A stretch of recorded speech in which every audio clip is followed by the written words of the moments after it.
with the United States against China underscore the high stakes involved in the military build-up in the Asia-Pacific region. Hence, through agreements like EDCA and the BFA, RAA, and the Trilateral Pact between the Philippines, the US, and Japan, an anti-defense pact within the Anglo-Saxon countries like UK and Australia, crafted and pushed under the current Marcos administration. The Philippines find itself at the intersection of these great power dynamics. Nasa gitna tayo eh. Yun nga, bakit tayo napapagitna din? Yun ang tanong eh. Ang bola kasi nasa Pilipinas.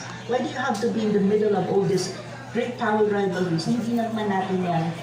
Hindi natin national interest yan eh. Kasi ang national interest po ng Pilipinas, as far as I'm concerned, being a Filipino is national development, economic prosperity and development, ang i-preserve po ang ating national sovereignty at mabigyan ng magandang buhay ang ating mga kapwa Pilipino. Yun po ang national interest ng Pilipinas. Hindi po national interest na ang Pilipinas na magitna sa major rivalry na nangyayari ng malalaking bansa at mga powerful na military powerful na mga countries. Hindi po natin interest yun. At ang dapat po kasi mangyayari sa Pilipinas, i-insulate mo yung sarili mo. You just have a friendly relation with all of this and you don't side with any one of these major countries.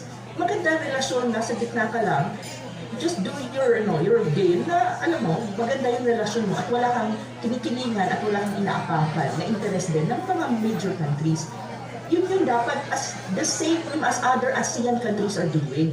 Yun eh. Pero hindi po ang nangyayari sa panahon po ni Marcos Jr., iba po ang nangyari sa Pilipinas. Malinaw naman yan eh. Lahat naman tayong Pilipino siguro hindi naman tayo sobrang stupid na hindi natin nakikita kung ano talaga ang nangyari sa Pilipinas when you talk about these things.